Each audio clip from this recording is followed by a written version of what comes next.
요한일서는 무엇을 말하는가? 요한일서는 사도 요한이 그 시대에 교회 가운데 많은 적그리스도가 일어나서 그에 대한 해결책으로 이 편지를 기록하였다. 사도 요한은 하나님의 자녀를 하나님께 속한 자 혹은 하나님께로부터 난 자라고 표현하고 있다. 하나님의 자녀는 삼위일체 하나님과 연합한 자들이다. 하나님께 속한 자들은 사귐이 있어야 한다. 이 사귐은 하나님 아버지와 그의 아들 예수 그리스도와의 사귐이다. 하나님 아버지와의 사귐은 성결이 필요하다. 하나님은 빛이시며 그에게는 어둠이 조금도 없기 때문이다. 하나님 아버지와의 사귐에는 예수 그리스도의 보혈이 있어야 한다. 예수 그리스도의 보혈만이 우리의 모든 죄를 깨끗하게 하기 때문이다. 예수 그리스도의 피로 죄인이 의롭게 되어 거룩하신 하나님을 만날 수 있다. 하나님의 자녀는 성령님과의 사귐이 있어야 한다. 그리스도인들에게 성령께서 내주하신다. 성령은 진리의 영이다. 성령께서는 예수 그리스도가 하나님의 아들이심을 증거한다. 이는 물과 피로 임하신 자니 곧 예수 그리스도시라. 물로만 아니여 물과 피로 임하셨고 증거하는 이는 성령이시니 성령은 진리니라. 증거하는 이가 셋이니 성령과 물과 피라. 또한 이 셋이 합하여 하나이니라.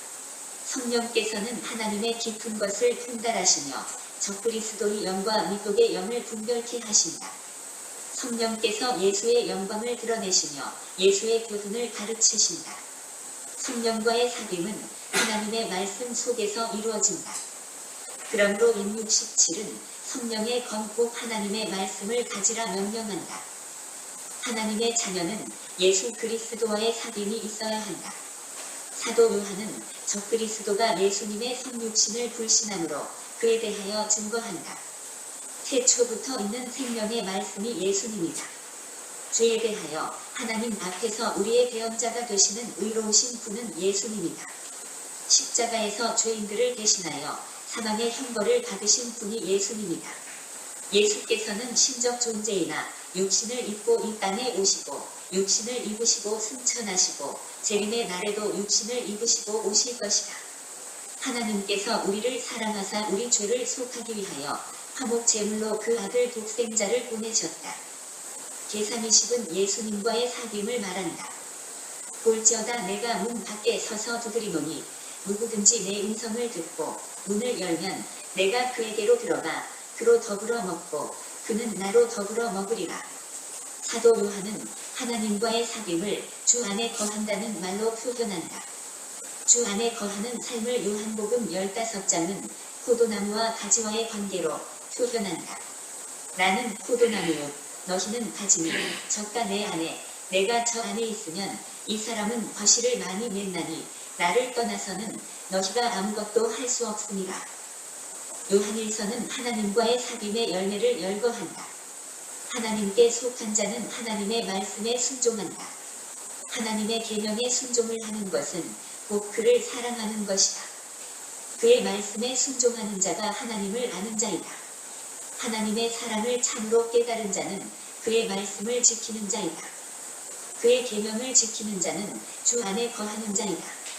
하나님의 계명을 지키는 자는 그의 충성을 경험하게 된다. 나의 계명을 가지고 지키는 자라야 나를 사랑하는 자니 나를 사랑하는 자는 내 아버지께 사랑을 받을 것이요 나도 그를 사랑하여 그에게 나를 나타내리라. 하나님의 말씀에 순종하는 자에게 그의 복이 임한다. 자유하게 하는 온전한 율법을 들여다보고 있는 자는 듣고 잊어버리는 자가 아니오 실행하는 자니 이 사람이 그 행하는 일의 복을 받으리라. 하나님께 속한 자는 형제를 사랑한다. 그 형제를 미워하는 자는 살인자요 어둠에 있는 자다. 그 형제를 사랑하는 자는 하나님의 빛 가운데 있는 자다. 우리가 말과 혀로만 사랑하지 말고 행함과 진실함으로 해야 한다. 하나님의 계명은 그 아들 예수 그리스도의 이름을 믿고 서로 사랑하는 것이다. 사랑은 하나님께 속한 것이니 사랑하는 자마다 하나님께 속한 것이다. 사랑하지 아니하는 자는 하나님을 모르는 자다. 왜냐하면 하나님은 사랑이기 때문이다. 하나님의 사랑은 십자가에서 가장 잘 드러난다. 우리가 아직 죄인 되었을 때에 그리스도께서 우리를 위하여 죽으심으로 하나님께서 우리에게 대한 자기의 사랑을 확증하셨느니라. 하나님의 아들 예수께서 이 땅에 오심은 그의 사랑의 지극한 표현이다.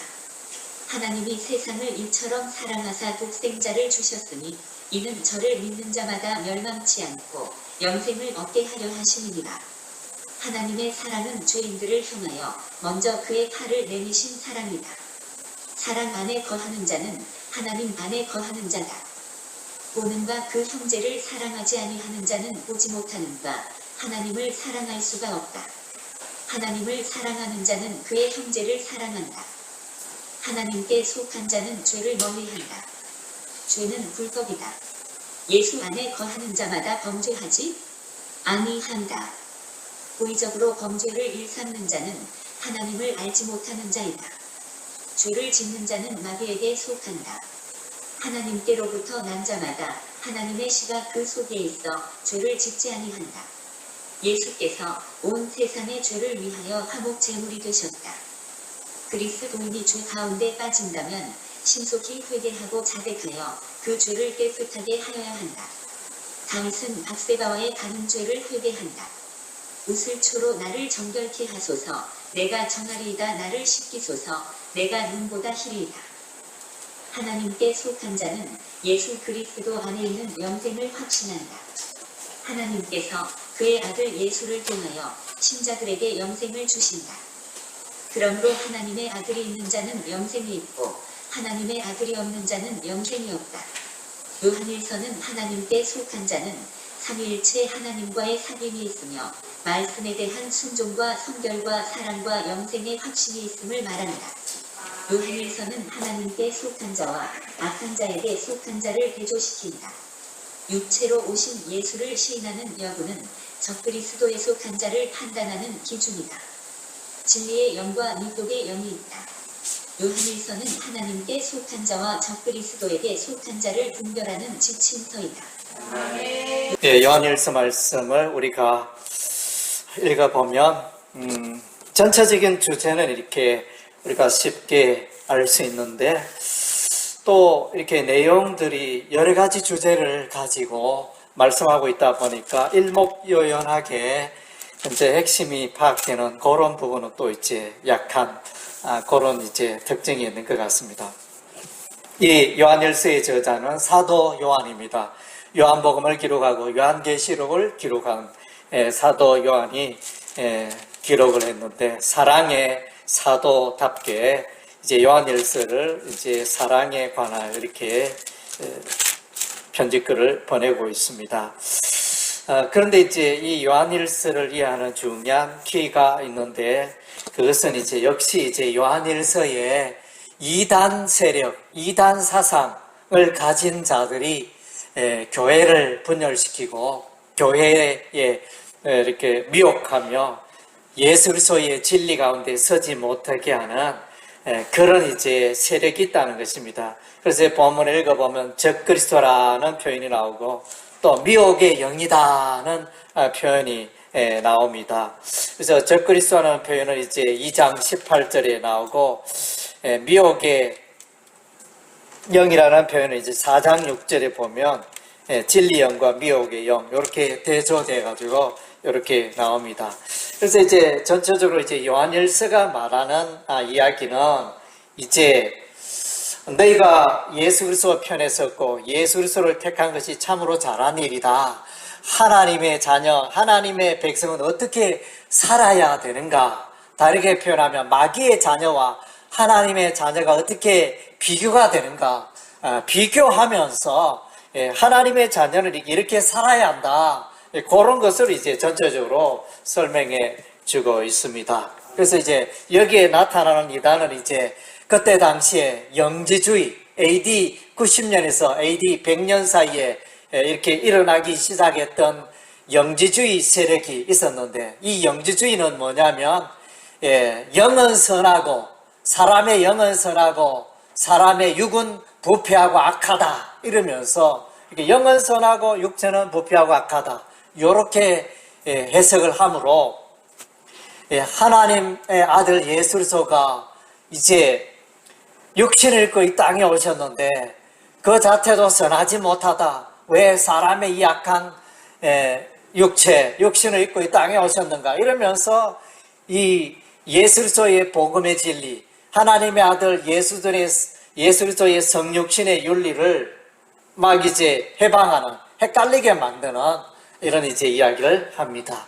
그리고 이제 가현설이라는 이제 그런 이제 이단 사상도 있는데, 그래서 이제 예수 그리스도의 그 부활과 그 삶들은 다 이제 하나의 꿈이고 환상이다. 진짜로 온 것이 아니다. 실제적으로 임한 것이 아니다.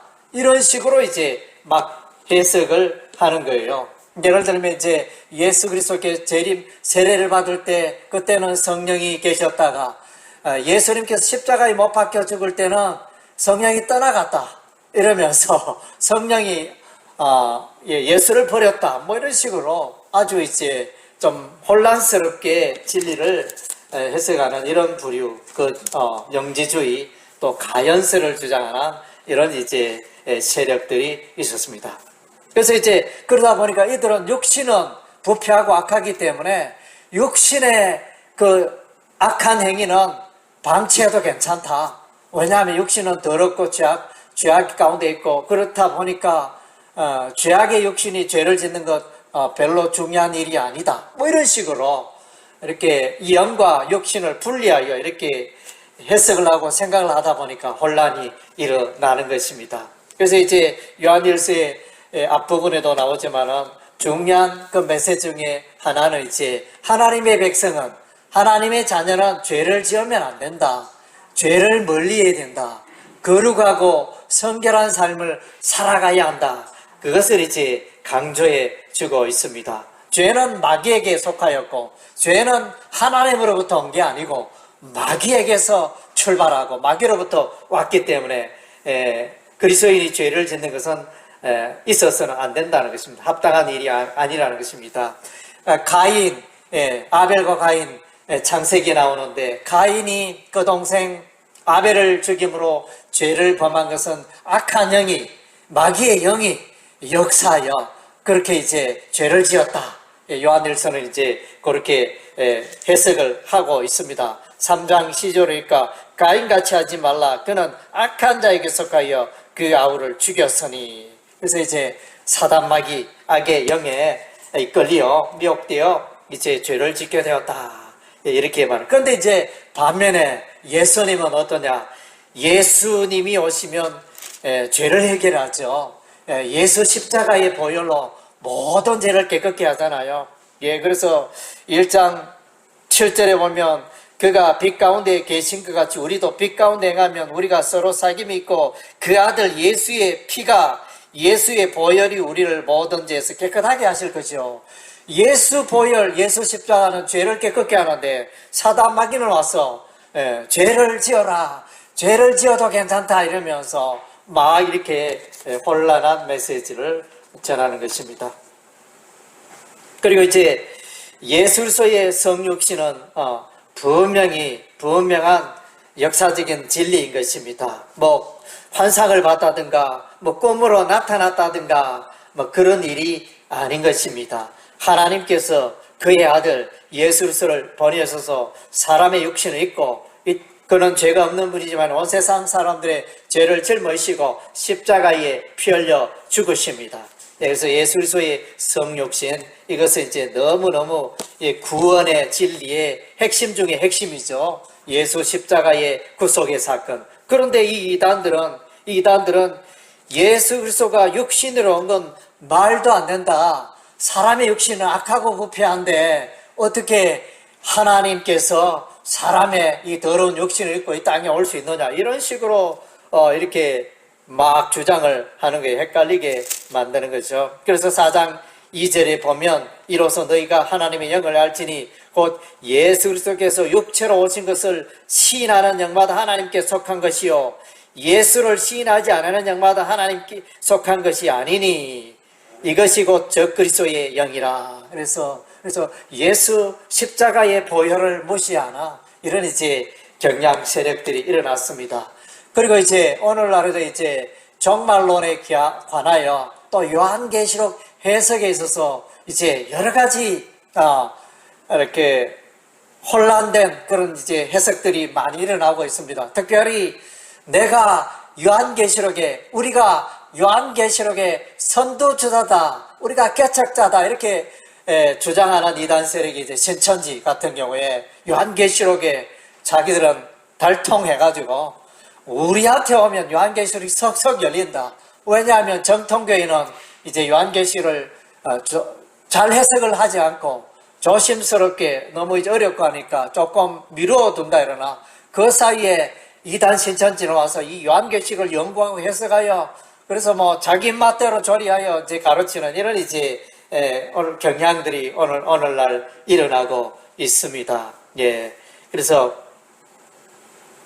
거짓 진리, 참 진리를 가르치 못하는 이단 세력들이 일어나는데 이런 일이 있어서는 안 되죠. 그래서 이제 요한계시록을 해석하는 데 있어서 가지고 이제 주로 지금까지 구약과 신약에 예수 믿어야 구원받는다 이랬는데 요한계시록에서 종말의 때에는 요한계시록을 믿고 요한계시록의 말씀대로 살아야 구원을 얻는다. 뭐 이런 식으로 이제 해석하는, 그러니까 시대마다 구원의 그 방법, 구원의 원리가 다르다. 이렇게 이제 해석하는 부류의 무리들이 일어나고 있습니다. 그리고 정말 헷갈리죠. 예수 믿어가 안 된다. 종말의 때는 예수 믿어가 안 되고 요한계시록을 믿고 요한계시록 이 진리를 살아야 붙들어야 구원을 얻는다. 뭐 이런 식으로 아무리 그가 예수 잘 믿어도 666의 인을 인받으면 구원 못 받는다. 이런 식으로 이렇게 설명을 하니까 이것이 어떻게 된 거냐 좀 헷갈리죠.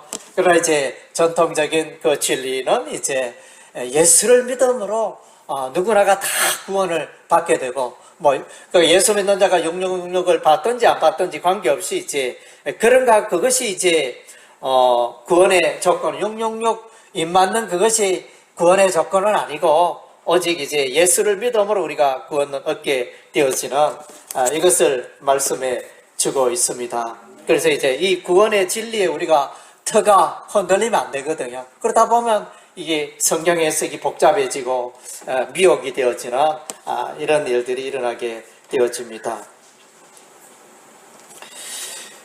그리고 이제 세상을 사랑하지 말라. 그래서 이 이단들은 적그리스도 미혹의 영들은 세상을 너무 사랑하고 그래서 세상에 젖어서 살아가는 거예요. 그래서 이제 이 요한일서에는 너희가 이 세상이나 세상에 있는 것들을 사랑하지 말라. 왜냐하면 세상에 있는 모든 것이 육신의 정욕과 안목의 정욕과 이생의 자랑이다. 하나님 아버지께로 온 것이 아니다. 요한일서 2장 15절 16절에 이렇게 말씀해 주고 있습니다. 그래서 세상을 따라가다 보면 이렇게 진리를 잃어버리고 예수를 잃어버리고 이렇게 신앙이 무뎌지는 이런 이제 위험이 있습니다. 우리는 이제 물론 이 세상에 살지만은 우리는 이제 늘 또 진리의 말씀을 붙들고 살아가는 자들인 것입니다.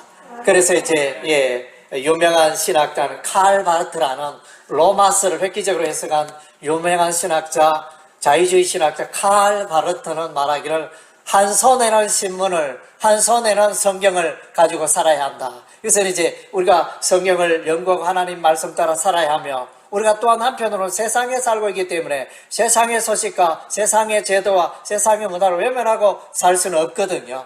그래서 이제 그러다 보니까 우리가 오늘날 이제 백신이라는 코로나 바이러스를 통하여 백신을 맞아야 할지, 그대로 정부에 따라야 할지, 이런 이제 이런 문제들도 일어나게 되어지고, 하여튼 이제 우리가 지혜가 필요하며 영분별이 필요한 시대에 우리가 살고 있습니다. 그래서 이제 우리가 세상의 세금 제도와 세상의 정부 제도에 우리가 따라갈 필요가 있지만, 그러나 그런 중에도 이제 우리가 세상에 빠지고 세상을 사랑하고 그렇게 해서는 안 된다는 것입니다. 거기에 마귀의 올무와 마귀의 덫이 있을 수 있기 때문에 우리가 이제 이 세상을 살아갈 때 뱀같이 지혜롭고 비둘같이 슬기로운 그러한 것이 우리에게 필요하다는 것입니다. 그래서 이제 이단들은 나타나서 교회를 분열시키고 서로가 서로를 싸우게 만들고, 오늘날 교회도 그런 게 많죠.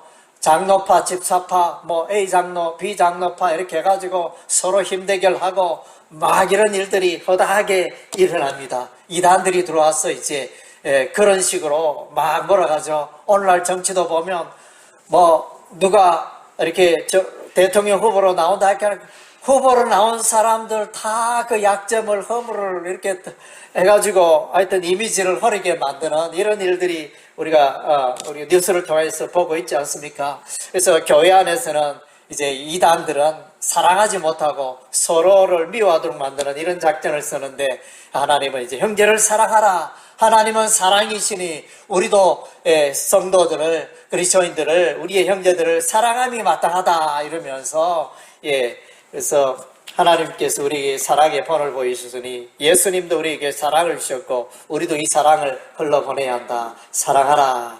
이런 것들을 이제 계속 강조해 주고 있습니다. 3장 14절 15절에 보니까 우리는 형제를 사랑함으로 사망에서 옮겨 생명으로 들어간 줄을 알거니와 사랑하지 않은 자는 사망에 머물러 있느니라. 그 형제를 미워하는 자마다 살인한 자니 살인한 자마다 영생이 그 속에 가지 않은 줄 우리가. 그러니까 그가 진실로 예수를 믿느냐 안 믿느냐는 교회를 사랑하느냐 사랑하지 않느냐, 그것을 보면 이제 알 수 있다는 것이죠. 그리고 이제 5장 4절에 보면 이제 하나님의 백성은 믿음으로 사는 자인 것입니다. 그리스도를 믿는 믿음으로. 5장 1절에 예수께서 그리스도임을 믿는 자마다 하나님께로부터 난 자니 또한 낳으신 이를 사랑하는 자마다 그에게 난 자를 사랑하니라. 예수 그리스도를 그 믿는 믿음 가운데 살게 되어지는데, 그래서 이 믿음이 세상을 이긴다 그랬습니다. 5장 4절에 무릇 하나님께로부터 난 자마다 세상을 이기리라. 세상을 이기는 성령을 이기신 우리의 믿음이니라. 예수께서 하나님의 아들이심을 믿는 자가 아니면 세상을 이기는 자가 누구냐? 그래서 믿음으로 나아갈 때, 믿음은 에베소서 6장에 보면 이제 믿음의 방패를 가지라. 세상으로부터 오는 거짓 사상과 악한 사상들과 그 미혹의 사상들을 다 물리치는 믿음의 방패. 그래서 이제 믿음은 세상을 이기고 승리하는 도구가 되어집니다. 그리고 이제 또 우리가 하나님의 백성은 영생에 대한 확신이 있어야 합니다. 요한일서 5장 12절, 16절, 11절부터 보면 또 정건에 계신 하나님이 우리에게 영생을 주신과 이 생명이 그의 아들 안에 있는 것, 그의 아들 예수 안에 있다 이 말이에요. 영생이 예수 안에 있고 아들이 있는 자, 하나님의 아들 예수가 있는 자에게는 생명이 있고 하나님의 아들 예수가 없는 자에게는 생명이 없느니라. 그리고 요한복음 1장 12절에 영접하는 자 곧 그 이름을 믿는 자들은 하나님의 자녀가 되는 권세를 주셨다. 그래서 하나님의 아들이 있다 없다, 예수 그리스도를 내 마음속에 구주로 영접한 자에게 영생이 있다는 것입니다. 그래서 아멘. 그리고 이제 요한계시록 3장 20절 말씀을 보면 볼지어다 내가 문 밖에 서서 두드리는 누구든지 내 음성을 듣고 문을 열면 내가 그에게로 들어가 그로 더불어 먹고 그는 나로 더불어 먹으리라. 요한계시록 3장 20절에 그렇게 말씀하고 있지 않습니까? 우리의 마음문을 열어야 예수님이 우리 속에 들어오십니다. 그래서 내 안에 들어오신 예수님은 영원토록 나와 함께 하시고, 예수님이 생명이 되신 영생이 되신 예수님이 내 안에 계심으로 내가 영생을 소유하고 있고 나의 이 구원은 너무나 확실하다는 것입니다. 그래서 5장 13절에 내가 하나님의 아들의 이름을 믿는 너에게 이것을 쓰는 것은 너희로 하여금 너에게 영생이 있음을 알게 하려면, 그래서 예수님이, 예수 믿는 자에게는 누구나가 영생을 소유했습니다. 그래서 이제 물론 이제 영생을 소유하는 그런 일은 좀 미래의 일이 될 수 있겠지만은 어쨌든 이미 영생을 소유했기 때문에 이미 영생의 삶이 시작이 된 것입니다. 아멘. 그래서 영생에 대한 영원한 삶에 대한 확신이 필요하고, 그 다음 하나님의 백성은 기도하는 자인 것입니다. 14절에 보니까 요한일서 5장 14절에 보니까 그를 향하여 우리의 가진 바 담대함이 것이니 그의 뜻대로 무엇을 구하면 들으심이라. 우리가 무엇이든지 구하는 바를 들으시는 줄 아는즉 우리가 그에게 구한 것을 얻은 줄을 또한 아느니라. 그래서 이제 기도의 삶을, 그래서 기도는 반드시 응답되고 또 우리 하나님께서 나의 기도를 들어주신다는 그런 기도에 대한 확신, 믿음을 가지고 살아갈 때 승리할 수 있습니다. 예, 그리고 이제 하나님의 백성의 삶 가운데 늘 성령 하나님이 함께 하십니다. 성령의 내주하심이 있는 것입니다. 예, 요한일서 2장 27절에 보니까 너희는 주께 받은 바 기름 부음이 너희 안에 거하나니 아무도 너희를 가르칠 필요가 없고 오직 그의 기름 부음이 모든 것을 너희에게 가르치며 또 참되고 거짓이 없으니 너희를 가르친 그대로 주 안에 거하라. 예, 거짓의 영이 있는데 우리 안에 성령, 하나님의 영, 그리스도의 영이 거하면 거짓의 영을 분별할 수 있는 것입니다. 그래서 이제 성령의 은사 가운데 고린도서 12장에 성령의 9가지 은사 가운데 영분별의 은사가 있습니다. 예, 영분별. 이제 성령의 은사 9가지는 보니까 이제 지혜의 말씀, 지식의 말씀, 믿음, 병고침, 능력행함, 예언, 영분별, 방언 통역 이렇게 해가지고 9가지 은사가 나타납니다. 그래서 이제 우리 안에 성령이 가시면 거짓의 영, 거짓의 가르침을 우리가 분별할 수 있는 것입니다. 예. 그리고 이제 하나님의 자녀는 이제 진리의 말씀, 계명을 붙들고 순종하면서 살아가는 자들인 것입니다. 예. 1장, 2장 7절에 보니까 사랑하는 자들아 내가 새 계명을 너희에게 쓰는 것이 아니라 너희가 전부터 가진 옛 계명이니 옛 계명 너희가 들은 바 말씀이며 다시 내가 너희에게 새 계명을 써노니 이제 계명에 대해서 이제 계명과 진리에 관하여 많은 부분을 또 말씀해 주고 있습니다. 3장 24절에 보니까 그의 계명을 지키는 자는 주 안에 거하고 주는 그의 안에 거하시나니 우리에게 주신 성령으로 말미암아 그가 우리 안에 거하시는 우리가 아느리라. 그래서 이제 진리의 말씀 계명을 붙들고 순종하며 살아가는 자가 하나님의 자녀다. 예, 그래서 이제 이 요한일서는 이제 하나님의 백성의 삶이 어떤 자들이 하나님의 백성이냐, 하나님의 백성의 그 특징을 열거하고 있고 반면에 거짓의 영, 미혹의 영, 죄를 행하고 이렇게 살아가는 그런 이제 악의 세력, 마귀의 자녀들에 대해서 적그리스도의 세력에 대해서 이제 분별하고 그런 세력을 어떻게 대적해야 할지 그것을 이제 조목조목 설명해 주고 있는 것입니다. 예, 그래서 이제 우리가 오늘날 이 이단이 왕성한 이때 뭐가 이단이냐 그런 게 좀 분별이 되지 않는다면 이 요한일서의 말씀을 참고하여 영분별에 또 도움이 되셨으면 좋겠습니다. 아멘.